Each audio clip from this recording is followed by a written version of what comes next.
It appears that I must introduce myself.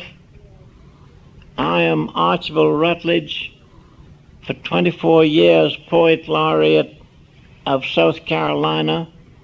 This office was created by legislative enactment.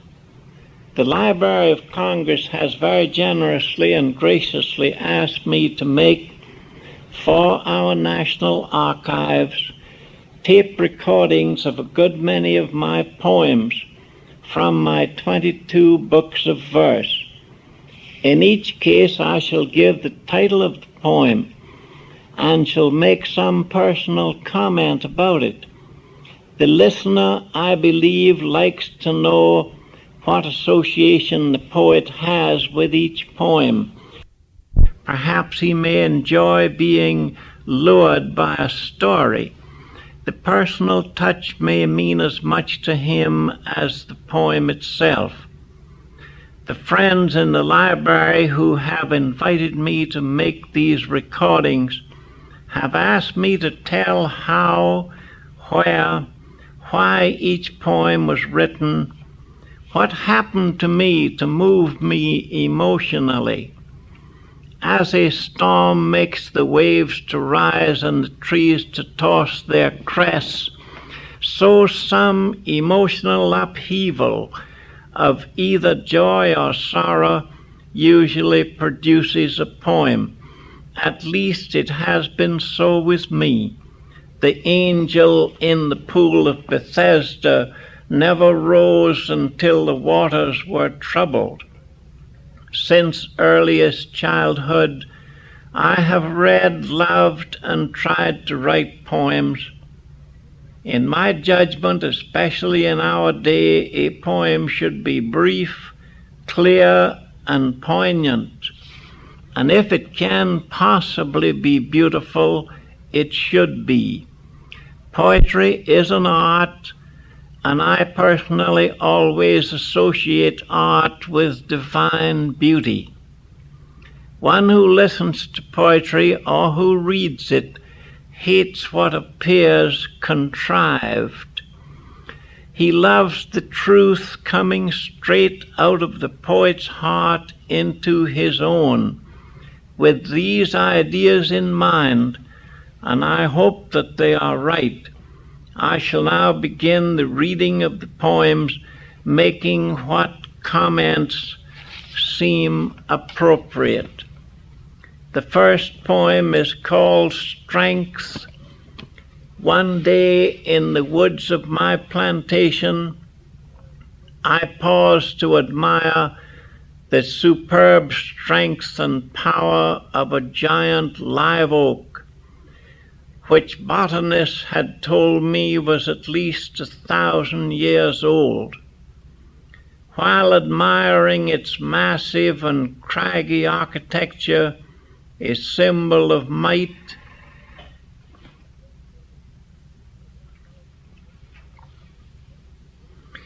peeping up out of the grass at the foot of the great oak, I saw a tiny blue wildflower, and I thought, what a contrast between strength and weakness. I was away for a week.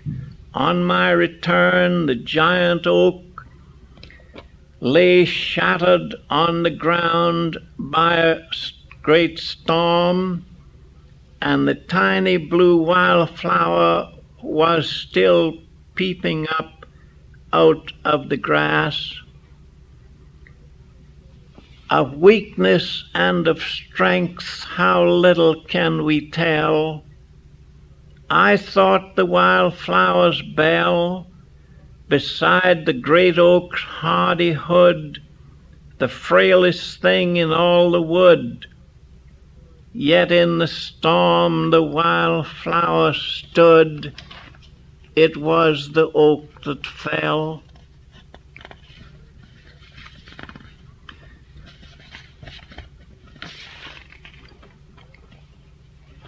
I used to love to walk along the ridge of a mountain, and I especially was attracted by a noble pine, At last this was cut and made into the mainmast for a vessel. Hence this poem Mountain Pine. He towered to the tempest and the sun 100 years upon the mountain crest, was tinged with silver when the day begun, stood black against the blazing of the west. Then from his blue imperial throne was taken, to be the mainmast for a vessel proud, to be by alien winds and thunders shaken, to bear the canvas and the straining shroud. High in the heavens, soaring dark and strong, conferring with the clouds and with the stars, he hears the waves as his lost forest song. And when the moonbeams sleep along the spars, he dreams while swaying o'er the lonely foam that he is rocking in his mountain home. I recently had a letter from a friend who has just established a bird sanctuary, and therefore I wrote this poem, which is merely called Sanctuary. Every wild wing of the harried, the hunted, every fleet foot of the stork, the pursued, every bright eye of the fearful, the followed, solace may find in this blithe solitude. Here the wing folds by the peace of the waters, here the feet pause in the woodland's bright calm, here the eye rests, for the woods and the waters, friendly and welcoming, offer their balm. Beautiful wings of the air and the river, wonderful eyes of the forest and glade, marvelous voices attuned with the dawn wind, welcome, welcome to sun and to shade. Here you may have the desired, the cherished, only the warrant in freedom to live. Here in this solitude, stayed is the hand of man, open the heart of man, refuge to give. Since I come from the deep south, I thought it might be interesting to give you this poem called My Country, which would serve as a background for the poems I have written. If in my songs the note of grief is heard, the sound of evening bells and elegies, melodies by moonlight of the mockingbird, the night wind through the dim and dreaming trees, my voice is of my country. I was born by sorrowful fair shores that in the arms of vision sleep, far magical, forlorn, mourned by the beauty of pines and oaks and palms. You do not hear me singing, but you hear the twilight wind through myrtle, bay, and pine, the mystery of marshes wide and drear, the golden bells of the lustrous jasmine vine, the grieving loveliness that live oaks wear, the wildwood where the sad lost moonbeams shine. One day walking in the woods I started a white-tailed buck. As he grandly fled away, he seemed to me so much more than a wild stag. Therefore this sonnet called The Stag. Today in the wild pine lands a stag I saw, a noble buck in the lone pine lands today. I was walking upwind at the end of a swampy draw, bounding from his bed of ferns, he fled away. It was not for long I saw him, but long enough to see his lithe and powerful grace, to mark his craggy antlers beaded and brown and rough, and his flag that glimmered white through the forest dark. It was more than a deer that I saw in the wildwood green, and the presence of him filled me with awe. For I in that shaggy, proud, primeval stag had seen America under a prehistoric sky, a tawny, sleeping empire, boundless, blessed, before Columbus dreamed there was a West. Here is a brief poem called Silent Hills, and it is essentially a personal poem about my own faith in God. Out of the silent hills of God I came to be. Their breath my being fills, mountains that cradled me, and in their freedom free I with their strength am strong, whose music is my song. Deep in earth's silent hills, from flower and rock and sod, I drew the peace that stills. Where never a man had trod, I found my faith in God, and joy in the forest old, for which I gave no gold. Since heaven takes my part, and God is fast my friend, hope never leaves my heart.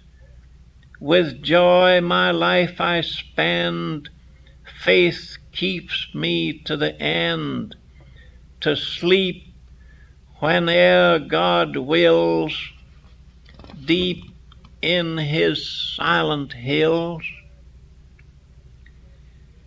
Of all the birds that really sing, I think my favorite is the wood thrush. And in this poem called The Wood Thrush, I try to tell what the bird is really singing. Is it like anything in life? I think the song can be related to life. When day is hushed and hidden, and golden woods are mute, the elegist of evening touches his silver lute, as if the light were lyric that from the first star gleams far through the dewy pine wood, the glimmering choral streams, as if through lonely orioles of sundown's gorgeous fane, resplendent dying beauty sang anthems of love and pain, as if the rose bay's beauty in music overbrimmed, till all the fading forest hears her radiant vespers hymned, as if a heart long harried and scourged by many a rod had triumphed and were singing, safe in the arms of God. In my country along the South Carolina coast, the white ibis, a migrant, nests along the river, and I often sit on my porch at sundown and watch the ibis. But this poem has to do with my watching the ibis with someone for whom I cared a great deal. It's called White Ibis. Nothing I saw with you can fade. Each moment is immortal made. Wherever we have stood, we stand. Love's is an everlasting land. Because with you I saw them fly under an amethystine sky of evening by the river bend, that magic flight can never end. The ibis in their snowy streams still wing through my far heaven of dreams, and I shall watch with you forever, white ibis flying down the river.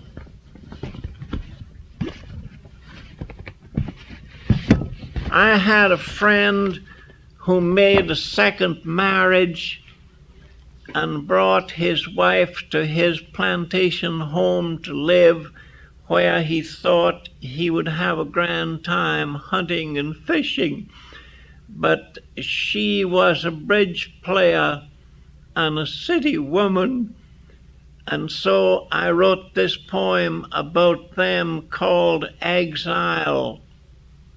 So we were married and I brought her home. But after a little while she could not bear the country that I loved. The big dark pines that kept on looming loftier in the dusk gave her, she said, the shudders. The old owls, the oak's dim oracles made her afraid. The sounds and silences that I could read were to her mind mysterious. I saw her longing for the city and its ways. Yet she was very gallant for a time. But once she said, if we stay here, I know the gray moss will be growing on us both.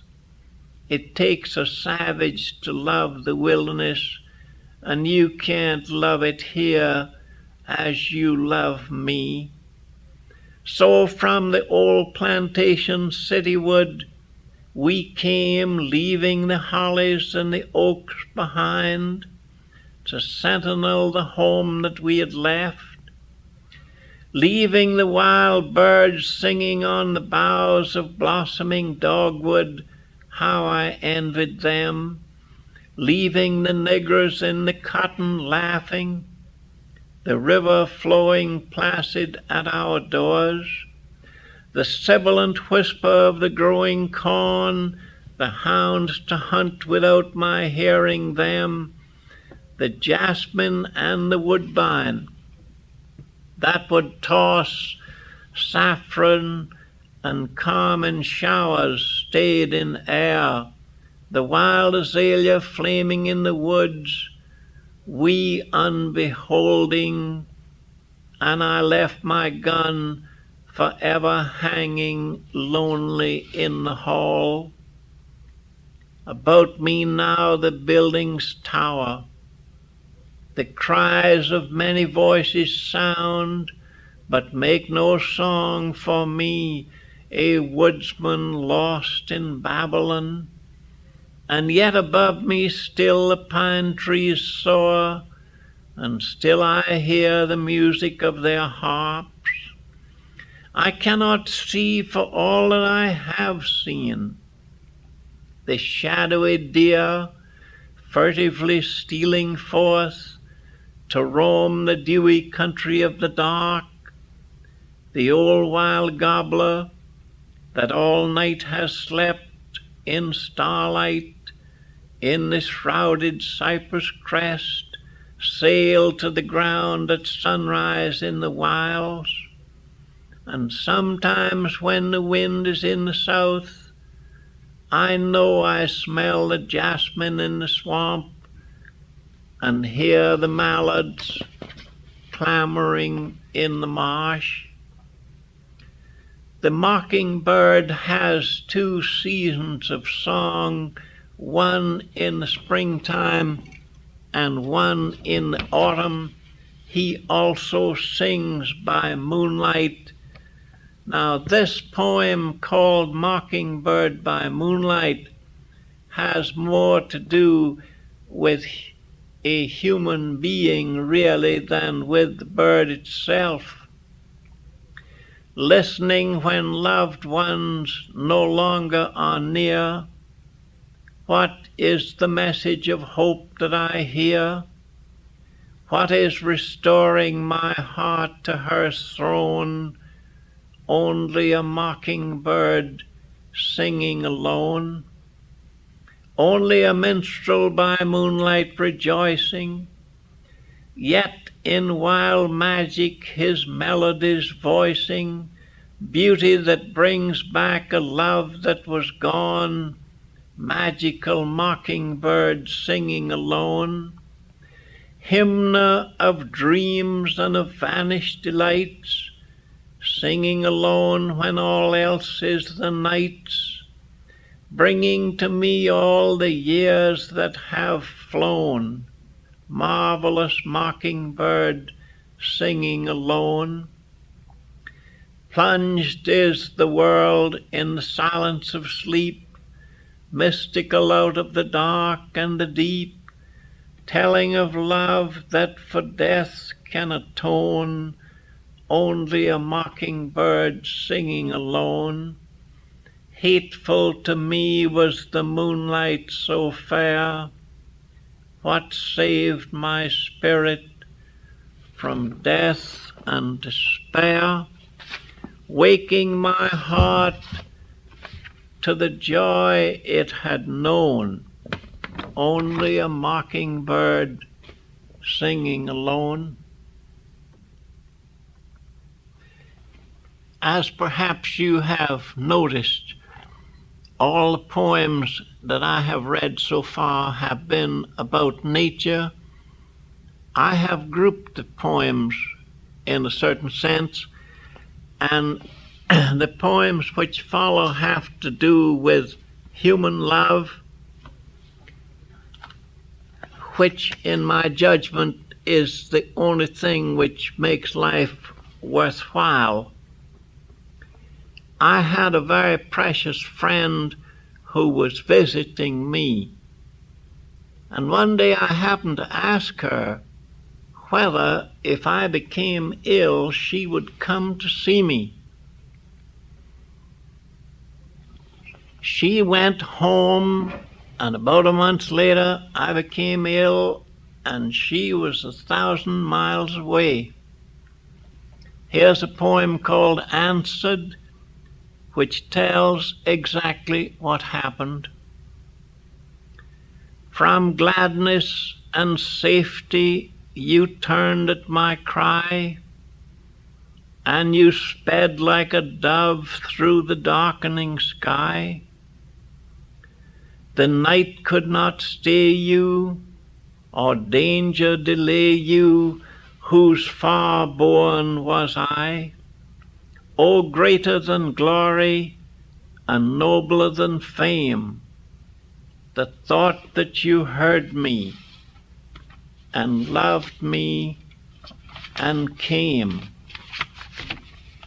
The following poem, you notice how brief nearly all of these are. It's called Welcome Home. And the idea in it is the invincible power of love. Love can find entry where nothing else can go. Therefore, a welcome home. If I have a home on the sand or the rock, should you come there, you need not knock. Be my gates made fast and my windows barred, against your love I have no guard. Though my doors be locked impregnably, to all I am, you are the key. Here's a tiny poem called Source. I from hill country a parable bring. Deep in those woodlands sweet a hidden spring gives the wild mountain stream music to sing. So have you given me all my life long, love from your wild woods and strength to be strong, secret, mysterious source of my song. I now continue reading these love poems. Here is one called My Longing. It is exceedingly condensed. In this life we may need only one thing to give us complete happiness. We have but longing, but one longing, and this is mine. Behold all my longing upon the white sand, to wander beside you and hold your brown hand, to know that you love me nor wish me to go, to feel that you trust me through life's ebb and flow.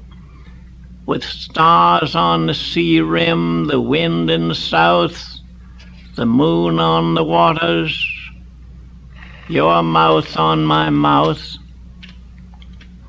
I imagine some people would call this sentimental, but it was real to me, and it has been real ever since. I am referring now to the poem called Glory to Her, which I shall read in a moment. You see, I am a believer in the wonder and the beauty and the glory of life and of love. This was written 11 years ago. Glory to her forever and forever, for not as others was her love for me. Theirs was the rivulet and hers the river. Theirs was the wave and hers the boundless sea. Not mine can ever be repayment to one who with compassionate tender grace clothed me in beauty like celestial raiment, gave me her angel spirit to embrace. And stranger, sweeter ever is the knowing that all she gave was not in mere surrender. She longed to bathe me in her wonder, flowing like starlight and like singing and like splendor. Her mercy that my heart could hardly bear gave me her own wild mystic rose to wear. Everyone seems to like a tide, especially a brimming tide. This poem is called Brimming Tide, and it has to do with the magic of love. And without that magic, not otherwise is it possible to know life's golden harp and to know life's wings. Love is the only thing beneath the sun that of itself takes no account at all, and though with generous giving never done, its stature grows more splendid and more tall. Seek it above all else. Not in the mart will it be found, or any marketplace, being a spirit of glory in the heart. Seek it where honor dwells and truth and grace. Though bartering not, love magically buys by sacrifice this world and heaven beside. As if of every age the argosies of all the multitudinous oceans wide, laden with spoil from earth and sea and skies, rode safely home upon one brimming tide. I have always loved to combine in a poem nature and human nature. Here is a tiny poem called Flower and Vase, written, I believe, about 35 years ago. A blue flower to a blue vase brings beauty, brings grace and modesty and purpose new. The vase my heart, the flower you. Oh, it would be a vase forlorn with the flower gone. Since I expressed my faith in love and glory, perhaps it might be well to state my faith as a poet. For what we believe in will largely determine what we are and what we write. First, I believe in God, in immortality, and in a region where eternal spirits dwell. Second, I believe we live close to an invisible world, where the listeners in this earth catch strange from that other realm, hence all our inspiration. Third, beauty and truth are the language of God. Duty is the behavior of God, and love is the will of God. And finally, the laws of nature are the hand of God on the controls of the universe. Women have always had a profound influence on my life, and that influence has been beneficent and inspirational. Once at Randolph-Macon College, where there were about 900 women, and where I had no right to believe that any woman even dreamed that a man was present, a strange thought assailed me.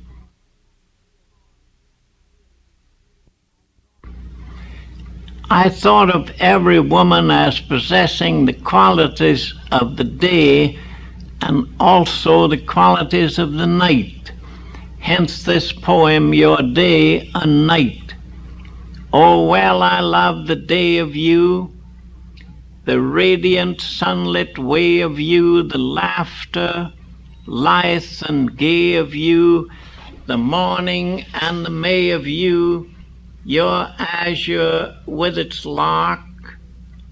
But oh, the glimmering night of you, the stealing wild starlight of you, the mystery and sleep of you, the shadows and the deep of you, the secrecy and hush of you, the hidden bloom and blush of you, the fragrance in the dark.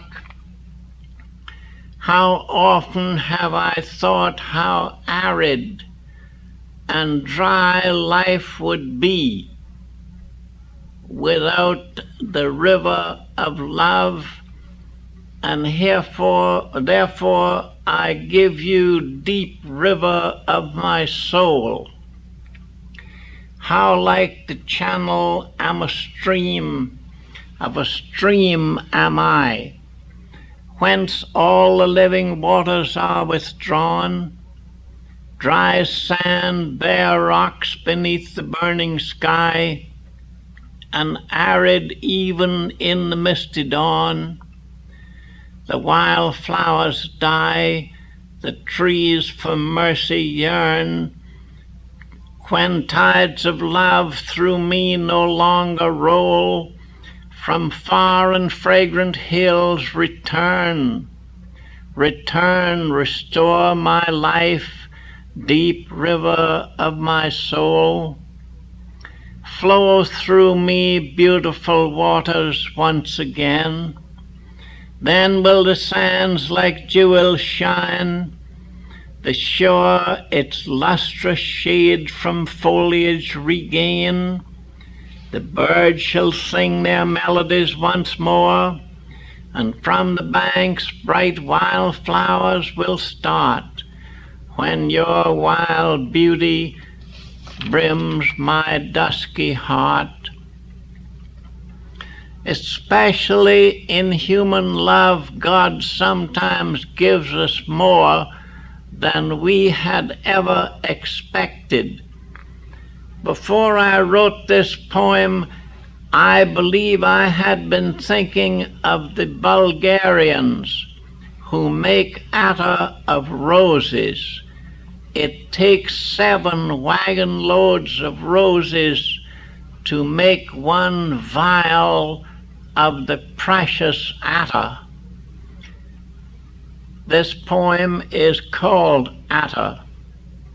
God had so loved and had so given, how could I vision more? Mine were the valleys and the hills, the forest, sea and shore. How could I dream His mercy had a miracle in store? On me of all earth's loveliness, an attar He bestows. For the wild beauty of your love, all beauties wild enclose, gathers all waters in one wave, all blossoms in one rose.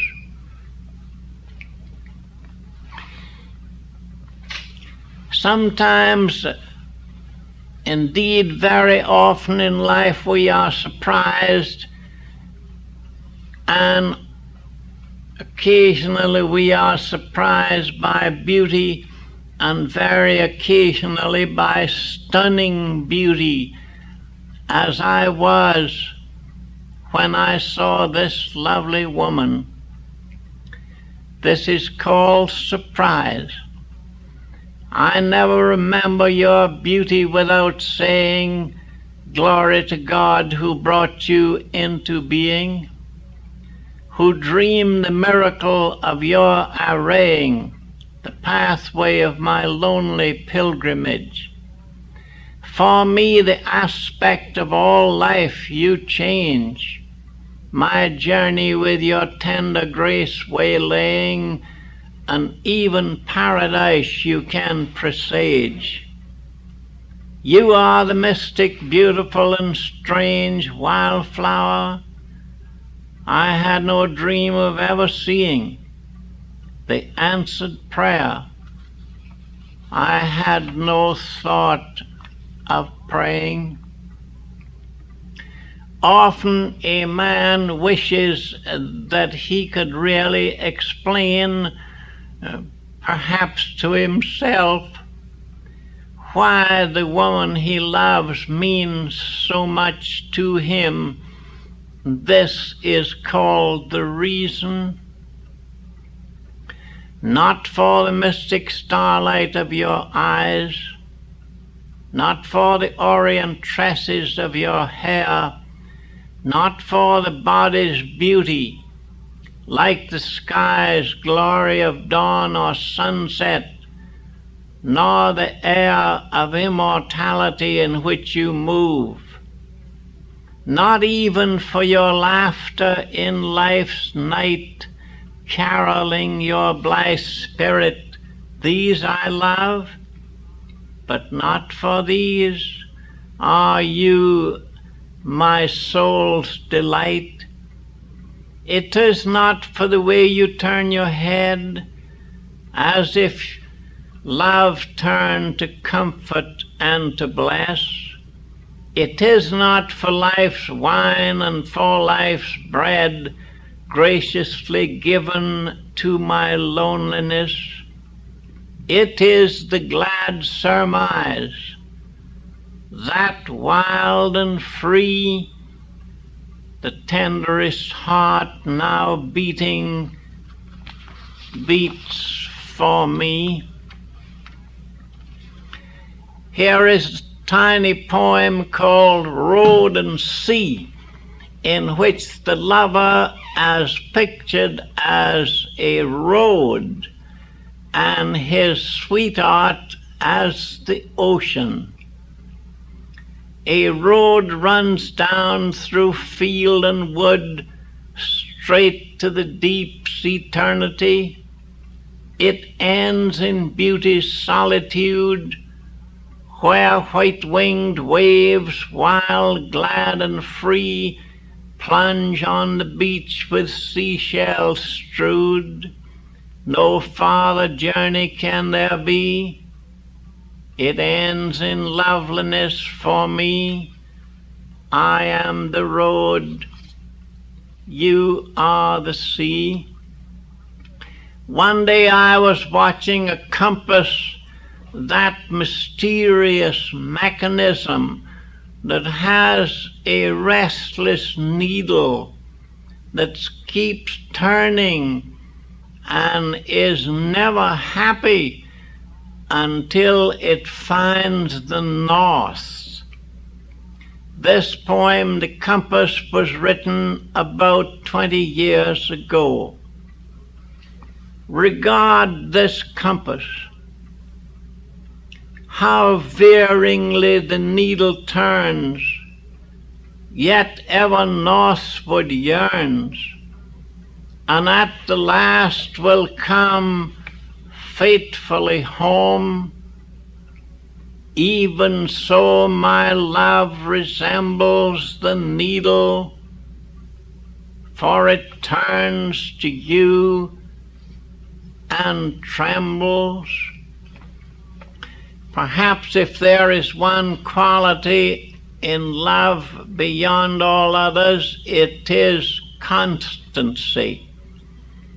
And so I have called this poem sometimes Constancy and sometimes Beyond Your Valleys. Beyond your valleys lie no veils for me. No mountains rise above your mystic hills. No ocean rolls beyond your azure sea. Your love for me life's final hope fulfills. After your blooms there are no flowers forever. No heavens past your eyes, my eyes to meet. No waters flow for me beyond your river. No forest lure beyond your wildwood sweet. Strange was the way I came, and long and far, O end of all my world, all beauty's verge. My harbor, haven, terminal you are. For me no lights beyond your light emerge. I see one star above life's lonely hill. I see no other, and I never will.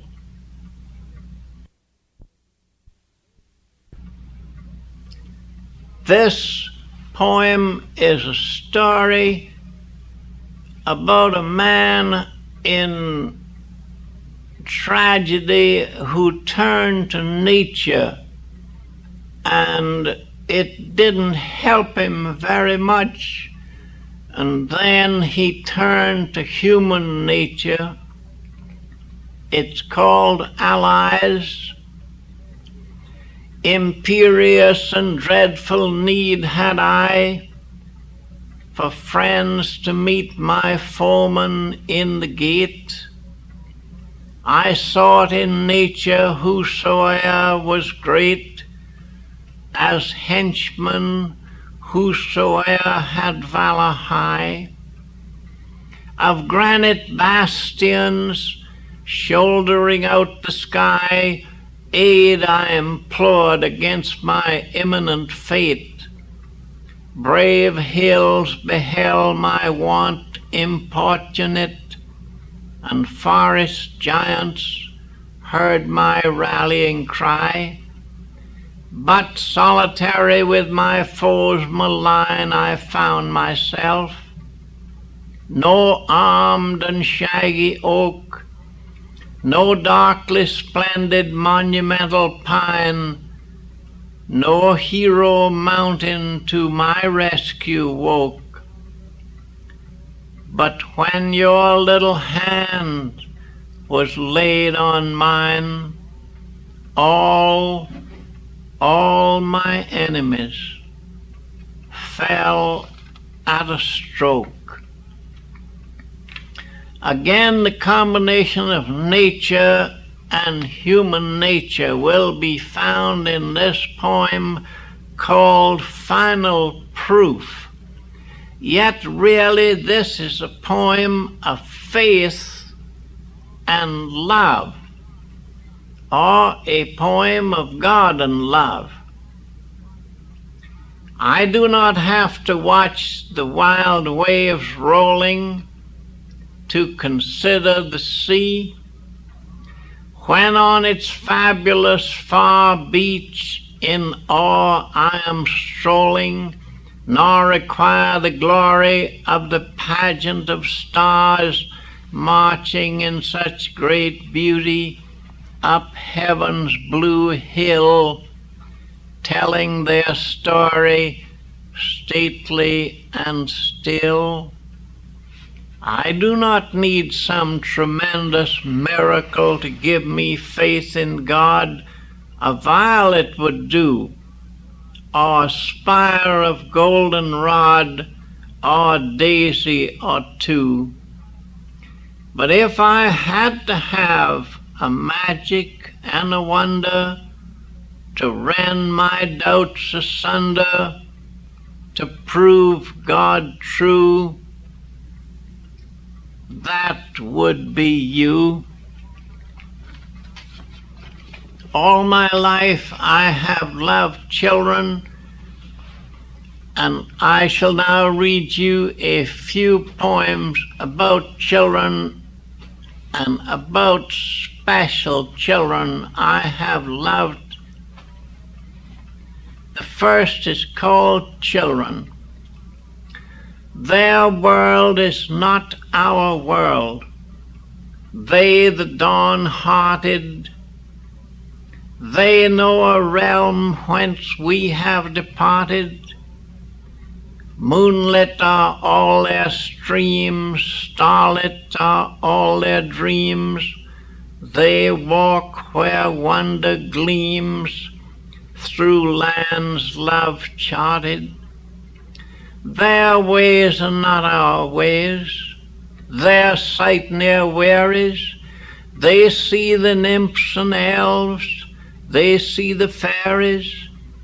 For them each wildflower glows more regal than our rose. Each brook a river flows, each song's the Veery's. Their hearts are not our hearts. From dawn to even, they in a country dwell bordering heaven, as on another star. Where once we were, they are, in a near land yet far, to children given. Here is a little child I call Baby Jean, who didn't stay with us very long. Bring not to her white roses, though she was fair as they, nor lay the lily in her hand, nor any blossoming spray, unless its flower opens and closes in a day. Of what shall come tomorrow, she never knew the pain. Bring her the briefest blossoms, like her an hour they rain, and then their beauty tires and turns to sleep again.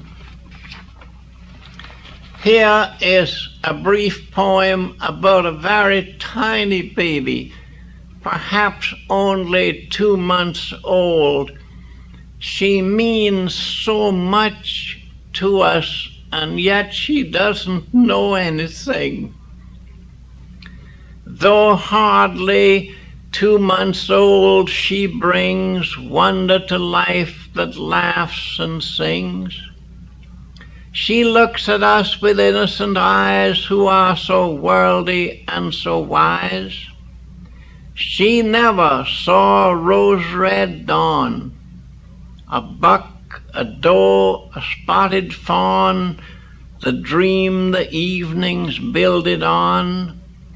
She never heard a wild bird sing, she never heard a church bell ring. Really, she does not know a thing.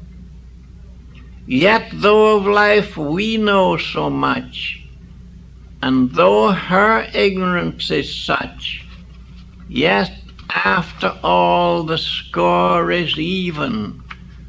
Does she not give us all of heaven? Down in Alabama, there are 2 little sisters very precious to me, and I wrote a poem about each one. The first one is called Baby Garland. Out of a mystic starland that we have never seen, out of a flowering far land, I think it must have been God's love that gave us Garland to prove what love can mean. Her little sister is named Lindsay, and she is very precious to me, and I thought what it must have meant to heaven when Lindsay left there to come to us.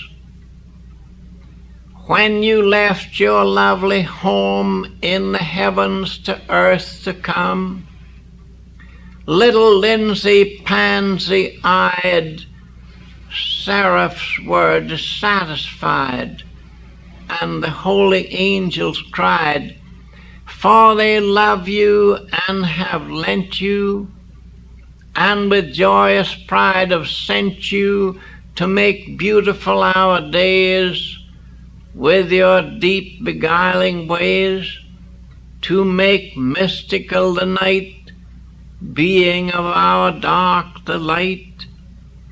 And the angels who are weeping, all for love of one they miss, on the night wind pray us this, have her in your tenderest keeping, our cherub come from bliss. And for loneliness God sighed when you came with us to bide, little Lindsay, pansy-eyed.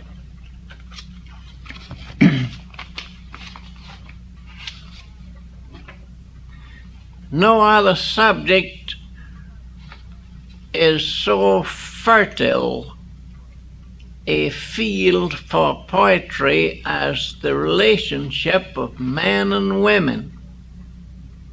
As long as there are men and women in the world, poets will have endless subjects about which to write.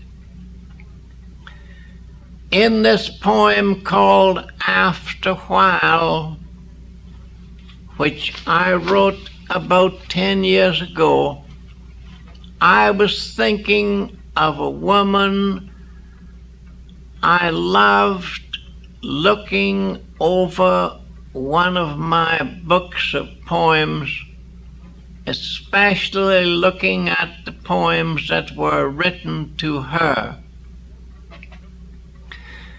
With his book in your hands, some tranced quiet hour, some day long after, in reading all that he wrote, to you who meant the beauty of life to him, the words will blossom for you into many a flower, into many a scarlet leaf like a fairy boat on a memoried stream afloat, into many a thought mysterious, sacred, and dim.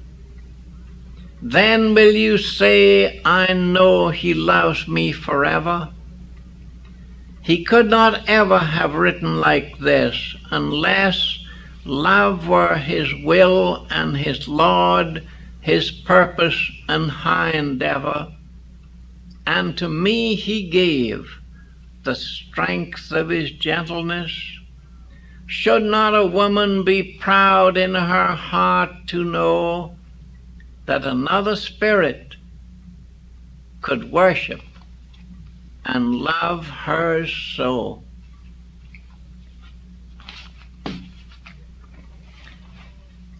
This is a poem called Galatea, and of course I was thinking of the ancient legend of Pygmalion, the sculptor who wrought the gorgeous statue of Galatea, and the statue was so beautiful he fell in love with it, and then he implored the gods to make the statue alive, and they answered his prayer. But I am wondering whether the transition of Galatea from immortal marble to human flesh was advantageous. Who knows if Galatea ever gained by her transition? Out of dreaming stone, Pygmalion wrought her with a joy unfeigned, a perfect statue in her beauty lone. She knew no hope or fear, no love or hate. She had no longing, and she had no care. Passionless, beautiful, immaculate, calm as eternity, and as austere. Now furious through her veins and arteries, the wild blood races, for she is alive, sentient to love, to pain, to ecstasies. She learns to wait in silence and to strive how to sustain of joy and grief the shock, who was at peace while sleeping in the rock. I have always thought that what men really need are more women friends, and what women need are more friends among men. Here is a story called Regret, about a man who approached a girl, and she thought she dreaded his approach, and she learned later to regret her decision. Safe in her castle on life's wild seacoast, she heard a fateful crying in the night, yet feared to answer that despairing, lost, imploring voice, or lift a rescuing light. She dreaded, for she did not understand in her young beauty in those days that were, how all his hope was but to clasp her hand in friendship and in spirit worship her. 'Twas long ago he cried to her in vain. Now in the night, when all is very still, she dreams she hears that longing voice again. And though in pity from her castled hill she hastens even to the perilous shore, there's no one there to need her anymore. Most people think that the beauty of love is young beauty. I have nothing against young love, but it should not preempt all love. For one thing, it is untried. Few things are more beautiful than to watch a couple happily married for 50 years, looking like a bride and groom and holding hands. This is called autumn song. In many a land, by many a tongue, I heard it said, I heard it sung, as strong as love when love is young. By that the story's not half told. That is but silver, here's the gold. As strong as love when love is old. I once heard two people talking, and one of them made the remark, love is a little thing. This poem, Love is a Little Thing, as you know, is in the form of a sonnet. The first 8 lines of a sonnet usually pose a problem or ask a question, and the last 6 lines resolve the problem or answer the question, as I have tried to do in this poem, Love is a Little Thing. Love is a little thing, I heard it said, a childish dream, a tremulous rainbow hung in vanishing beauty, a confection fed to visionary women and the young. But we are made for sterner tasks, for those that clamor for an iron conquering. Let weaklings sip the dew upon the rose. Life calls for valor. Love's a little thing. A little thing, then naught at all are these. Glory with all her solemn flags unfurled. God and our dreams divine that taught him roam, the music of all the birds in all the trees, the might of all the waters of the world, in one vast tidal wave, deep thundering home.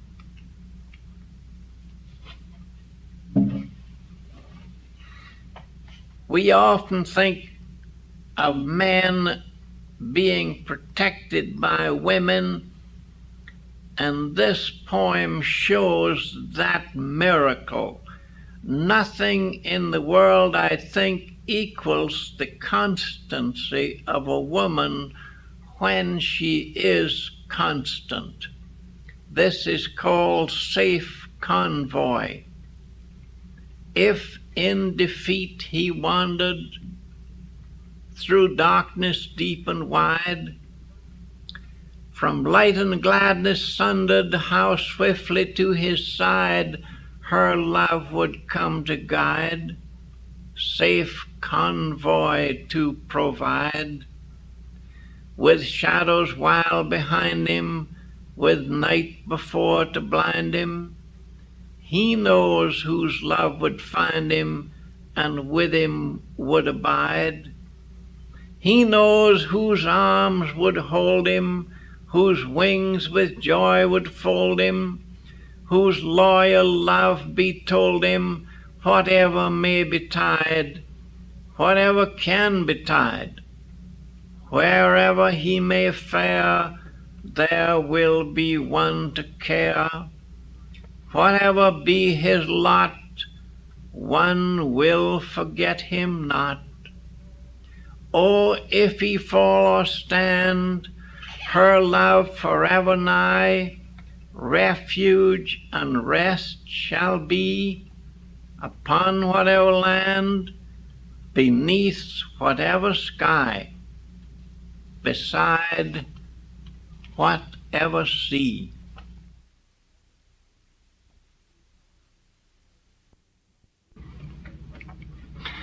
We often hear the expression of a bride and groom, they lived happily ever after.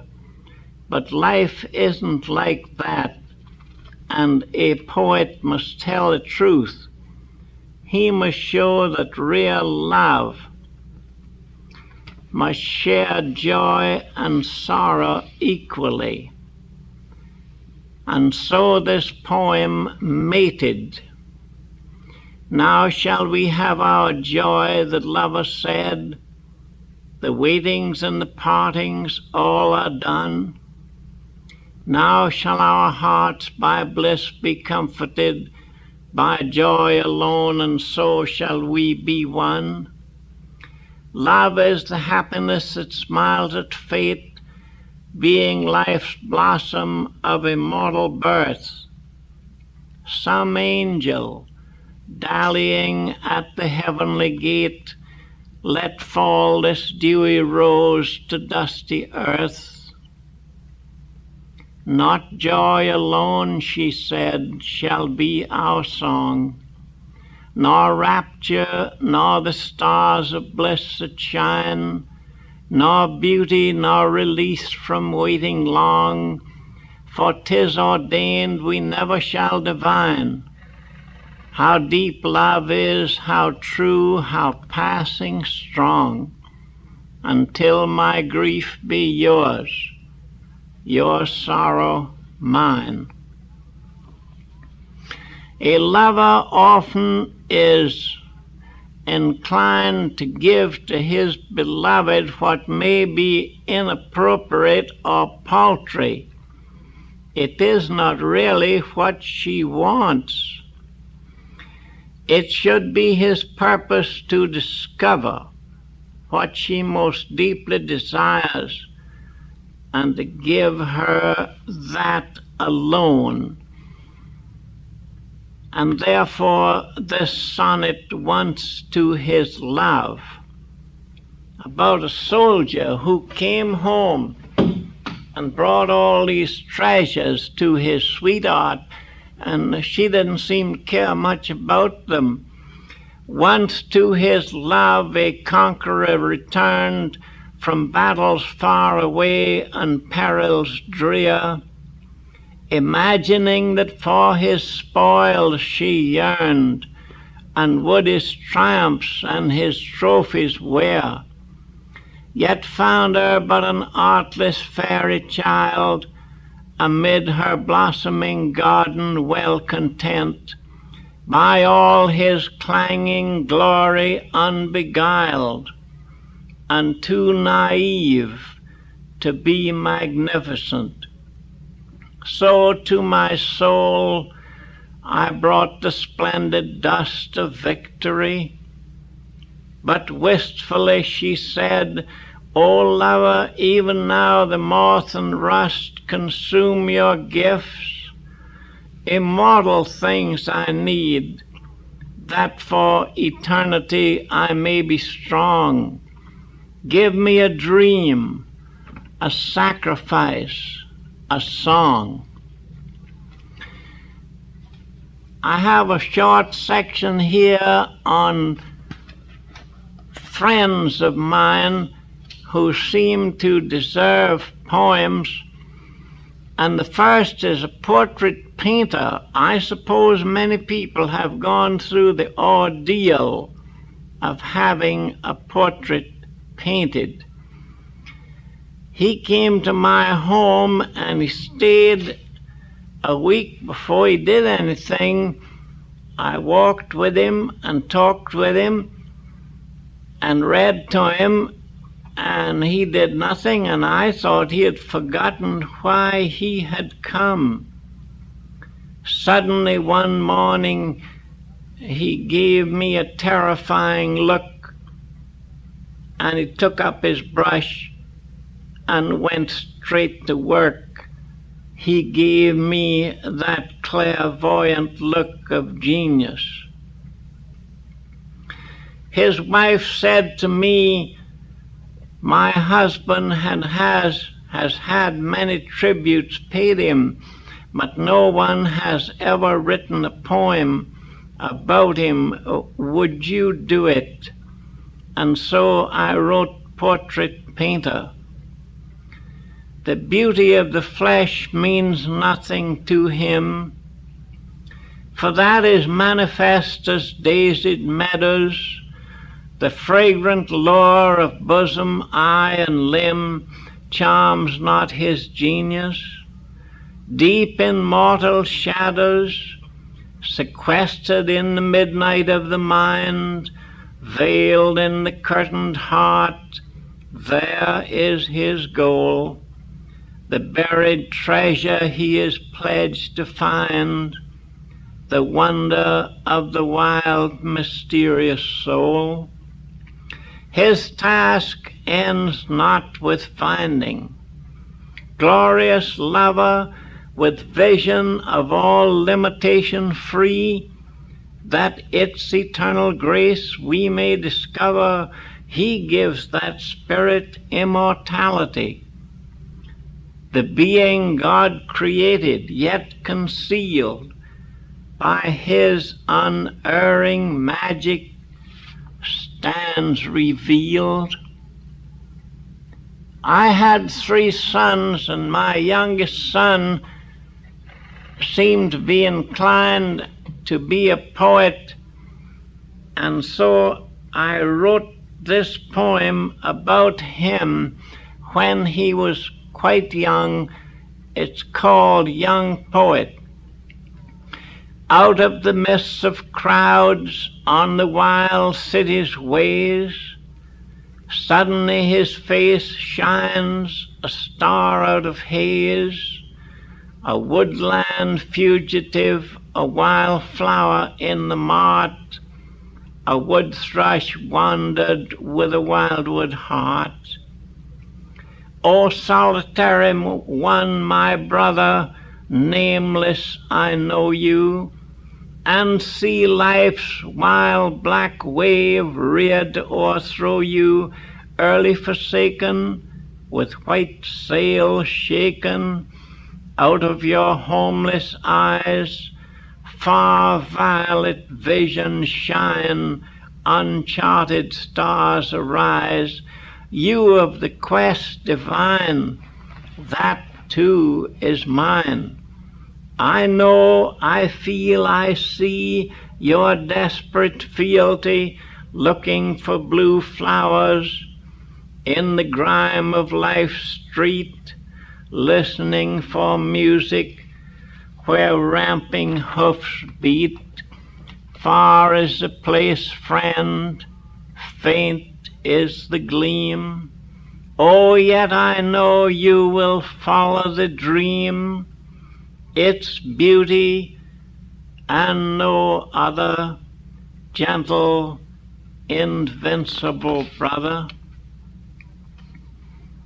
Once I had an almost fatal illness, and someone stood by me for every moment through that ordeal.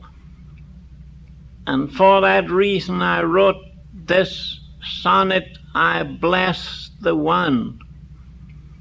I bless the one who in my agony stood steadfast, nor by any day or night once left me. In my darkness she was light. All that love is and more she was to me. Her deep compassion, like the fragrant sea, caressed me as the flood tide waves delight to love the shore.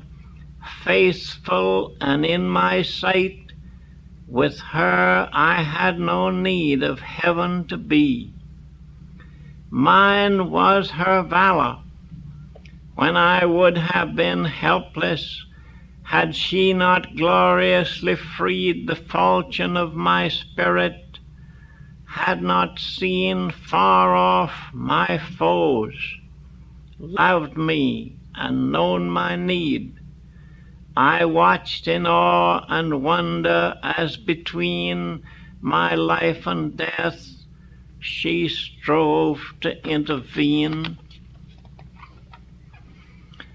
I have a dear friend who has a great capacity to love, and the chief quality of that capacity is constancy.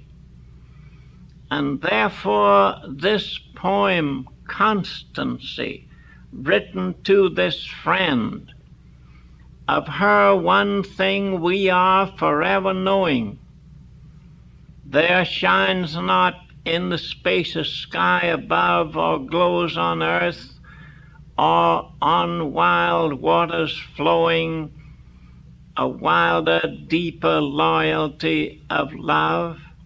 Her constancy a watch on us is keeping, steadfast, unfailing, gleam her guardian lights. Her love a valiant sentry never sleeping, patrols our dangerous days, our perilous nights. If we were lost, her care would find us. Her life tells nothing but devotion's story, whose beauty and fidelity remind us that she gives more than we have need of glory. Here's a simple little poem. It almost have been written by Robert Burns. It sounds Scotch. It's called To Jeannie, and it's written to the sister of the poem to whom I've just read was written. The beauty born of quietness in her heart dwells. Her stillness is the melody of wildflower bells. Not by her words, but by her ways, her love she tells. It is as if on mountain tops a gleaming row of angels just arrived from heaven, all stood tiptoe, lifting their golden trumpets high, their song to blow. In all my years she never turned her face to me, but in her look I saw her love. No need has she for words to make me understand what love can be. I have said once before that a poet must tell the truth, and a poem therefore sometimes enters the shadows of life. We have what we call requiems, laments for those, or laments for certain conditions or circumstances. Here is a poem called The Great Compassion. How wonderful it is that we never know what's coming. Not as the rose of dawn, her heart revealing, arrives the future, occult and unknown. On secret steps, through shadows she comes stealing. Darkness she is, and silence is her tone. Inviolate, invisible, approaching as incommunicable mystery. She has no prelude to her joys to sing. She has no glimmer of her tears to be. Our pitying veil that hides from us our fate, tomorrow in tremendous night reposes. We see not death till he is at the gate. Which kiss is last, O love, no fear discloses. We never know which star is ultimate, or recognize the rose that ends our roses. I think I need not explain this little poem called Nirvana,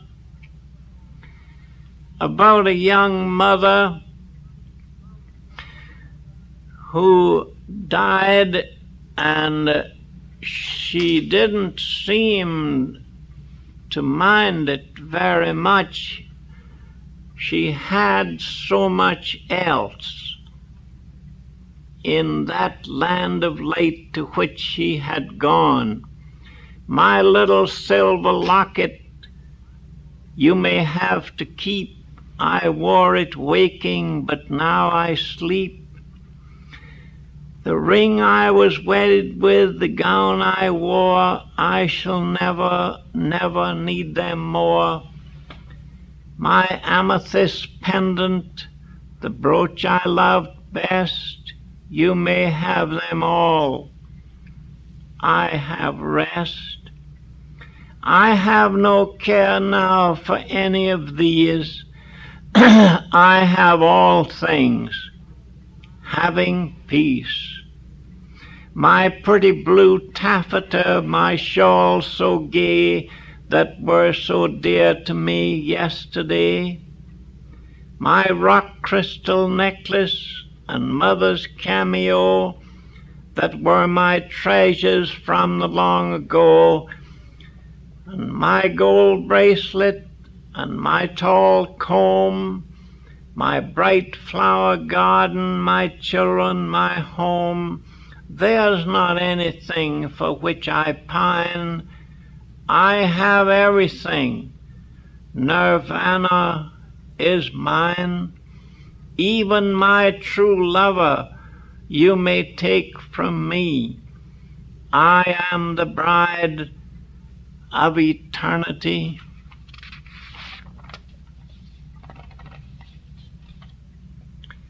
Here is a very brief poem called Beloved, which I think needs no comment or explanation.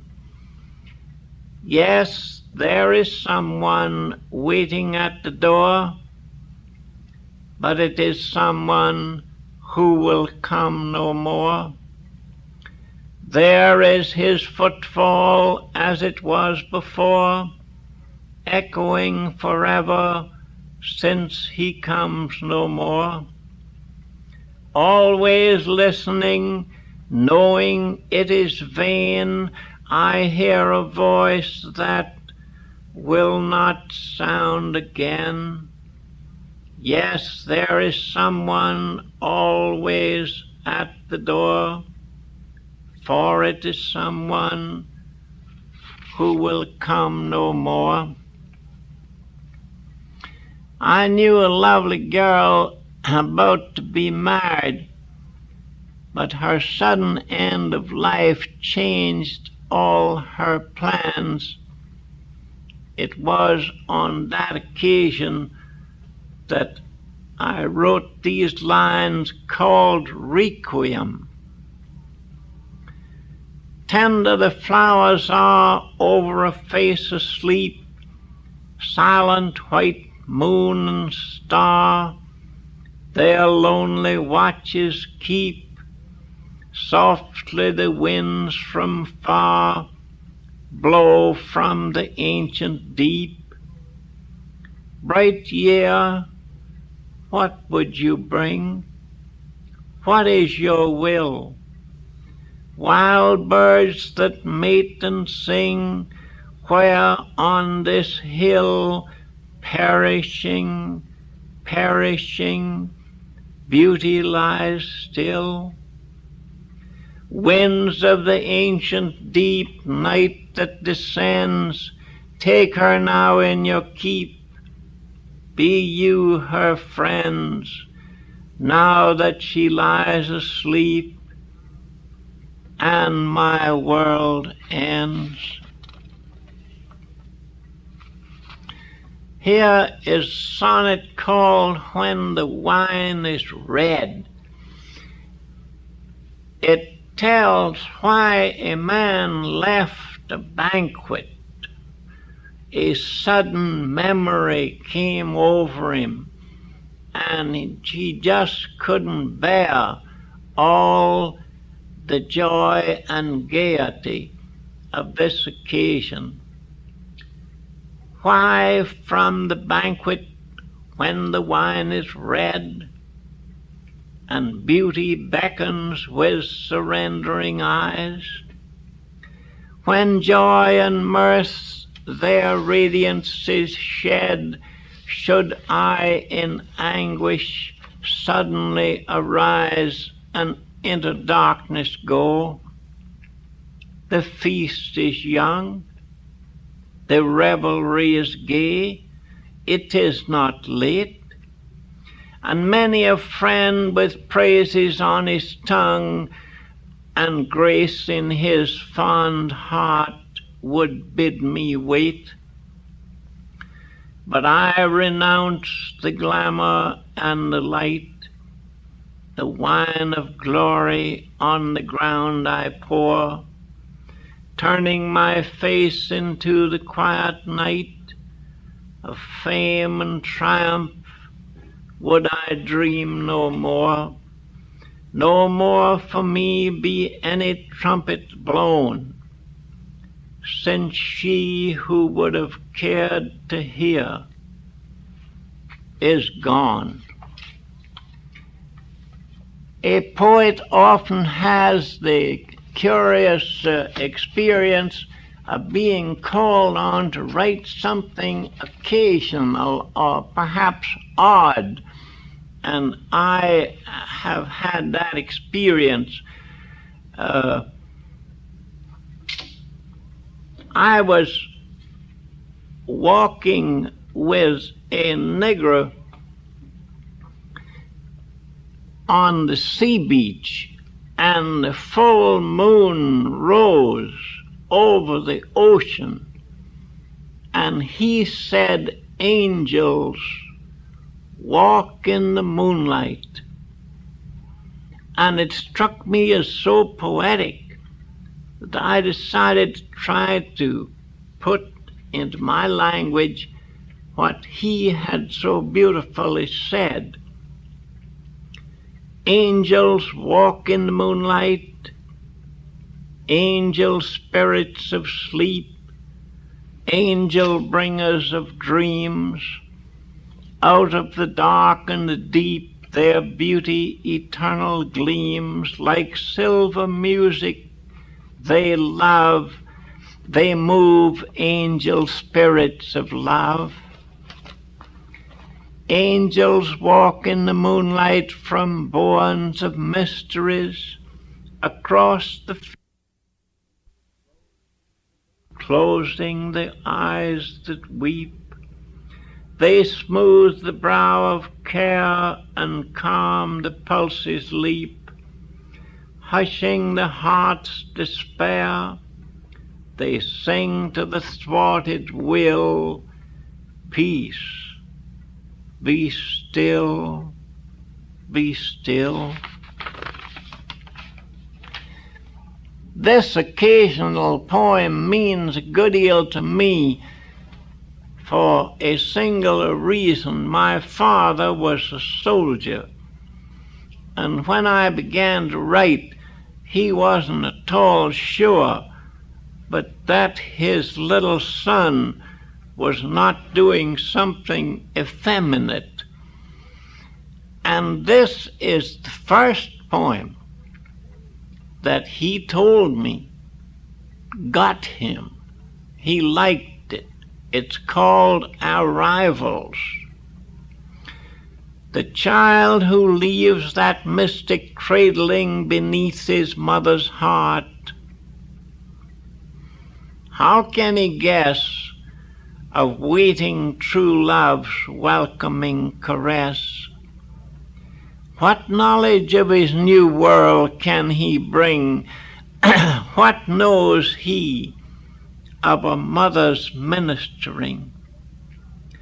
Yet love yearns over his mere helplessness, with strength to shield, with holy prayers to bless, with arms to hold and tenderest voice to sing.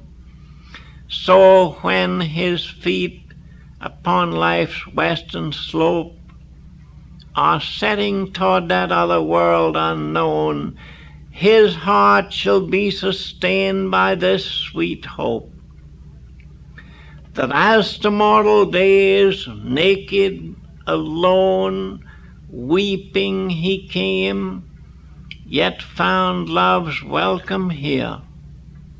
Solace no less than love's shall be his there. I was once astounded when a garden club asked me to write a poem about how to judge flowers. I finally wrote this: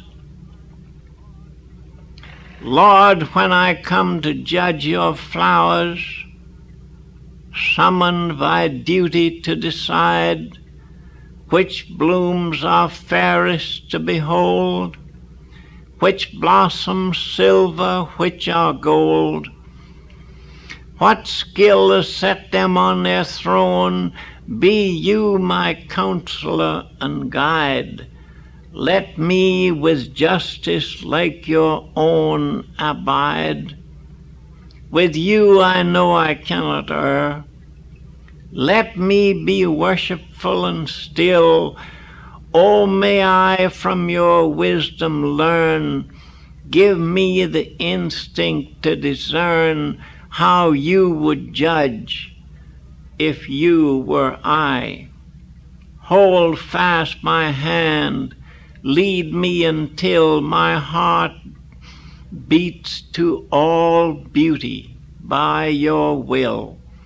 Give me the virtue and the grace to honor merit as I view the loveliness you brought to be.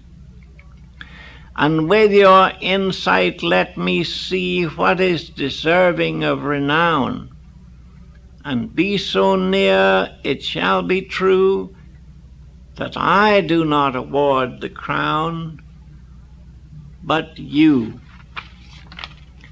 I have a very dear friend who wrote a beautiful book of poems called As Wild Doves Fly, and I was asked to review it, and I thought I would review it in a poem. Therefore, this poem, As Wild Doves Fly. This is the book that dear Josephine wrote. These are the songs that she sang from her heart. Sweet through life's forest the melodies float. Music and nature are all of her art. Out of the silences haunting remote, hear this wild bird in the woodland apart, singing in sunlight with laughter attune, tenderly telling the tale of the years. Now her contralto voice makes for the moon, deepening in beauty the deep of her tears. Strange is the rapture and mystic the rune, hymning of joy and of love and of fears. This is her book and her heart and her song. It is pure spirit, all winged and alight. Soon comes our evening, and it will be long. Tall are the shadows and endless the night, yet for eternity music is strong, as are the pinions of eagles in flight. Here are her willows, the river tide sweeping. Her fairy fingers these bell flowers rang, blooming forever, unfading, unsleeping. Here are her roses that tremblingly hang.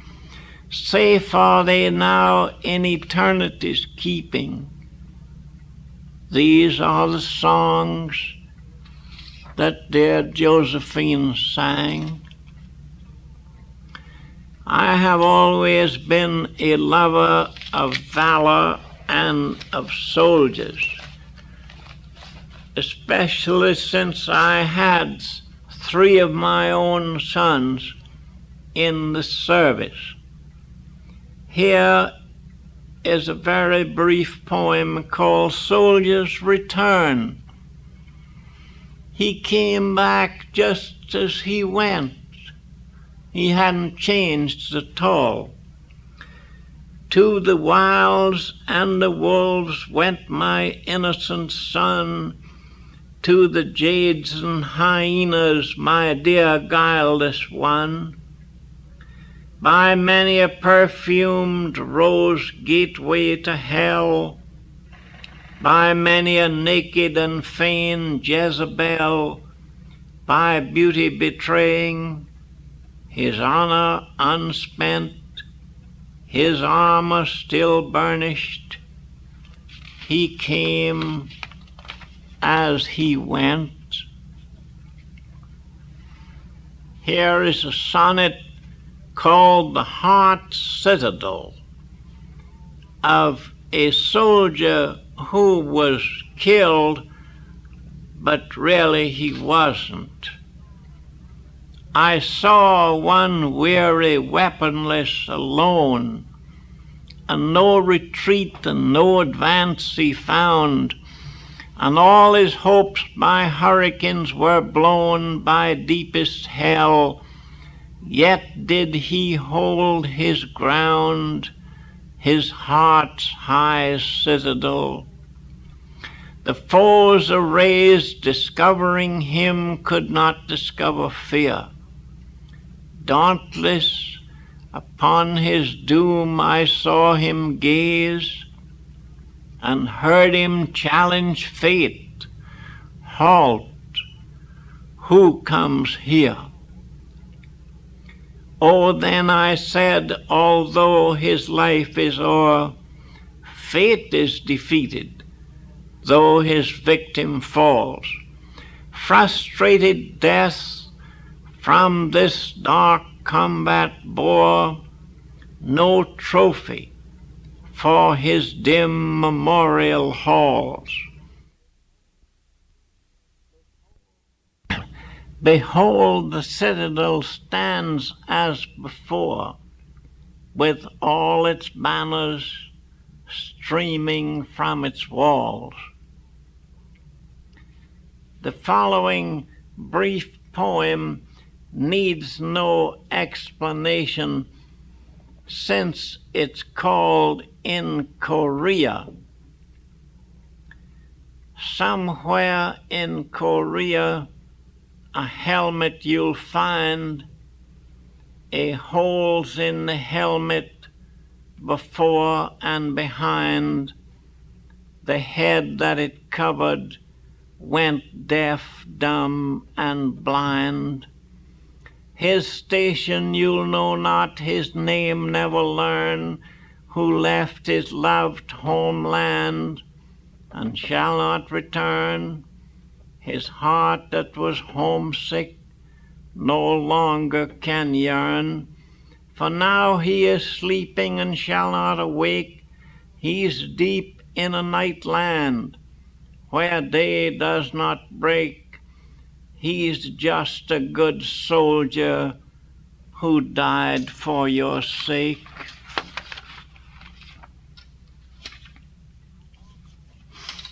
I often think that poems have to do with mystery or wonder, and I was once talking to a man who tried to persuade me that an airplane or streamlined train was a greater performance than the performance of the everlasting stars. Here is a poem called Wonders.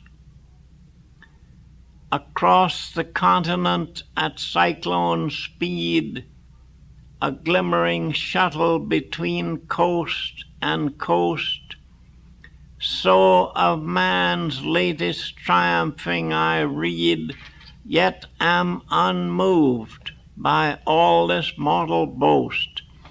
For I am asked to make of this my joy, my wonder, and a thing to all my soul, to marvel at this brief mechanic toy, while ancient stars march under God's control.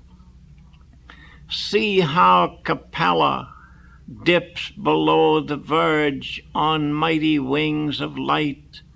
O little man, mark how lone Vega o'er the pale sea surge rides radiant, though her speed no eye can scan, and where the known and unknown dimly merge, how constant in his course Aldebaran. I have always thought it almost miraculous when we consider radio and television. About 20 years ago, I wrote this poem called Radio. Oh, not a word and not a thought in the wide world shall come to naught. No little love with sails of white shall vanish homeless in the night.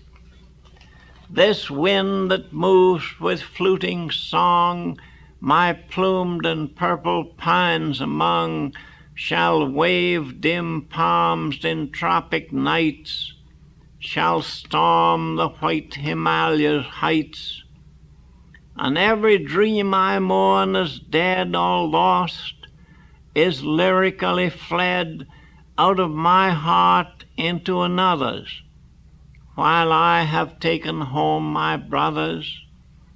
At length shall break on Hatteras the wave that Breton sailors pass, blue rolling westward, or shall run to thunder on the dreadful horn.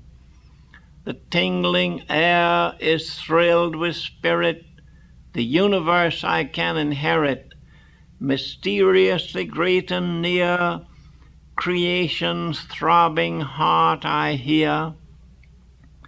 Of those illusions farewell flights that dim my days and haunt my nights, in all the lonely strength of wings, some heart shall make recoverings. Here is a poem called Vision, which has to do with what Wordsworth calls the light that never was on land or sea, the consecration and the poet's dream. The poem Vision. With magic hand he paints the picture seen deep in the soul recesses of his dream. With passionate clairvoyance piercing keen the veil of things, the vesture to the gleam of the vision's heart.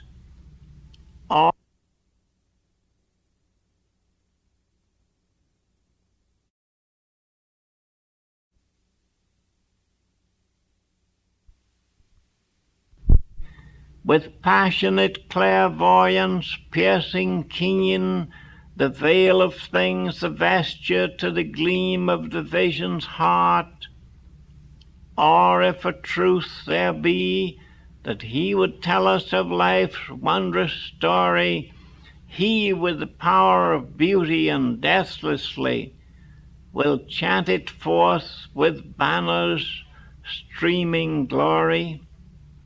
And though his words be wild, yet all he sings is understood by children and by those who see a mystery in dawn's yellow wings, who feel a Delphic meaning in the rose, to whom the mountains in the moonlight stand for other mountains in another land. The last little section that I shall read has to do with religious or semi-religious poems. You remember Rodin's great statue called The Hand of God, in which the tiny baby is held in this huge hand. This is called the hand.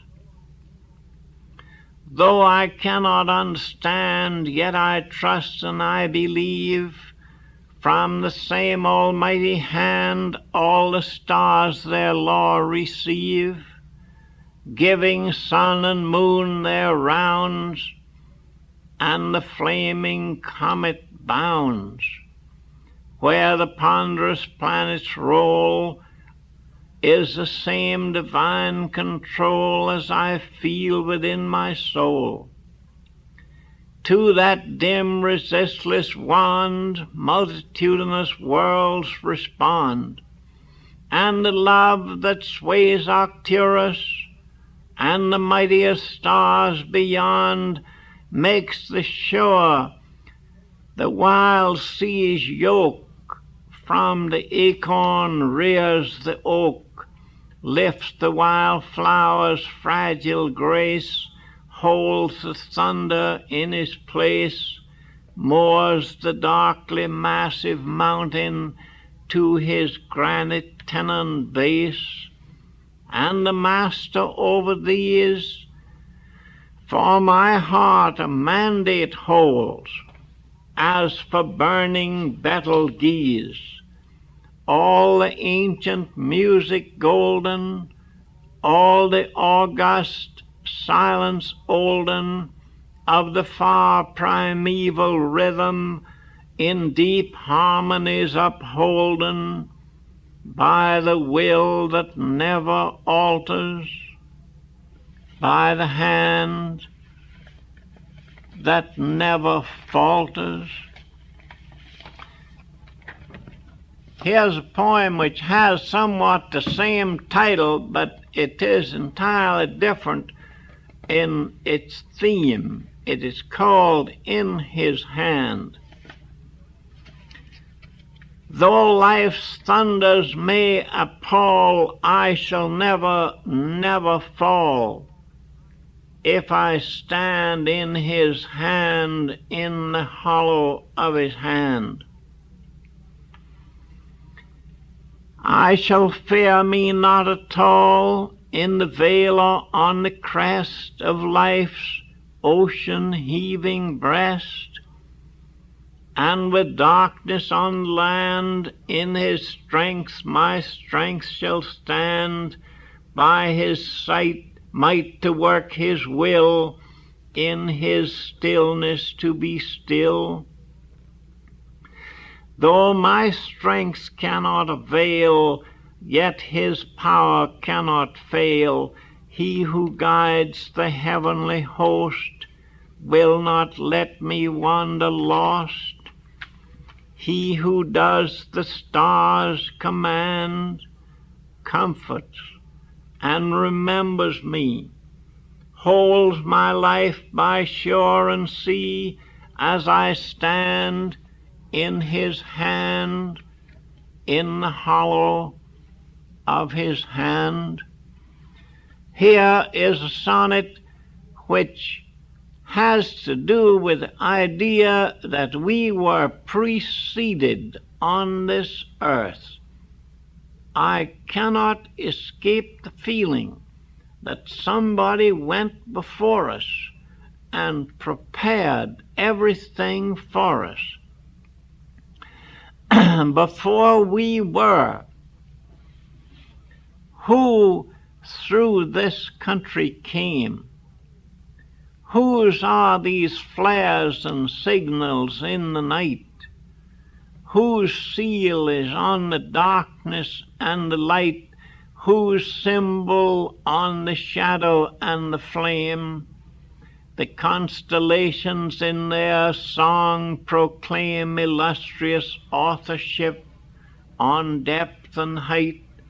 His proud armorial bearings are in sight. Royal insignia reveal his name.